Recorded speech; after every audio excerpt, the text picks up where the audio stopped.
Hey everyone, welcome back to Corporate Decoder, the place where we turn confusing corporate paperwork into something you can actually understand. Today, we're diving into a report from T-Mobile. Don't worry, it's not about your phone bill suddenly tripling, though that might feel more familiar.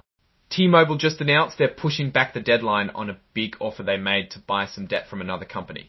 Why does this matter and how could it affect T-Mobile? That's exactly what we're going to break down in plain English. Before we get started, if you are interested in learning more about the business world, make sure to subscribe. Check out the Discord link below for an awesome community. The key date here is July 2, 2025. That's when T-Mobile filed this report about something important that happened that day. This document is officially from T-Mobile US Inc. and gives some insight into their current actions.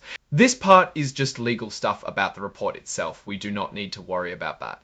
Here's a list of the different types of stocks and notes T-Mobile has. It's good to know they exist, but the report doesn't dive so deep into them. This is where it gets interesting. T-Mobile is telling us about an event. They're extending or pushing back the deadline for some exchange offers and consent solicitations. That sounds complicated, right? Basically, they made an offer to exchange some of their own debt for debt that another company, United States Cellular Corporation, also known as USCC, hey, we'll take over your loans if you let us change the terms a bit. The original deadline was July 1st, 2025, but now they're giving everyone involved until August 1st, 2025 to decide. It's like when a store extends a sale. They are including a press release about this decision for anyone to read. Let's rewind a little. Back in May of 2025, T-Mobile announced they wanted to buy a lot of USCC's stuff, mainly their wireless business and some licenses to use radio frequencies, also known as spectrum assets.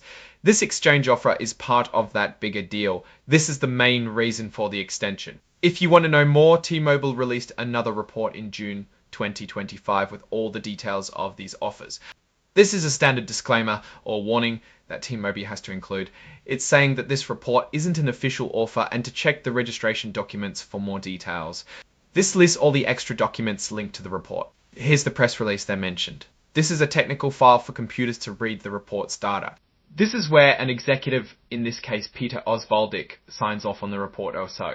So what does all of this mean? T-Mobile is trying to buy a big chunk of US Cellular. To help make that happen, they're offering to exchange some of USCC's debt for new debt from T-Mobile and are asking for permission to adjust the debt's conditions. They're extending the deadline to give everyone more time to consider the offer. Why is T-Mobile doing this? Well, buying USCC would give them a lot more customers and valuable resources, especially those spectrum licenses. That means they could offer better service in more places and strengthen their position against competitors like Verizon and AT&T. The fact that they extended the deadline could mean a few things. Maybe not enough people were signing up for the exchange offer. Maybe they're still negotiating with USCC or the people who hold the debt. Or maybe they just want to give everyone a little more time to make sure the deal goes smoothly. Ultimately, this is a strategic move by T-Mobile to grow their business and compete more effectively. It also shows the company is working hard to get all of the details of the purchase right. If the deal goes according to plan, it could mean big changes in the cell phone market. Looking at the numbers, T-Mobile seems to be playing a smart game. They are extending deadlines, which indicates a calculated approach to acquisitions. This extension isn't just a random act, but a strategic move, which makes more sense when you look at analysts who believe the debt exchange being crucial to the USCC acquisition. There is definitely some risk, of course. Big deals like this can be complex and expensive. Integrating USCC's business into T-Mobile won't be easy, and there's always a chance that something could go wrong.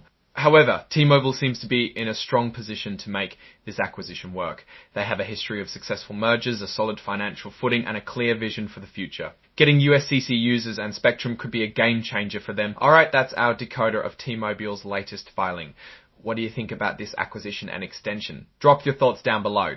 If this analysis was valuable, hitting that like button really helps. Subscribe for more deep dives. Don't forget to check out our Discord link down in the description. Thanks for watching and see you next time.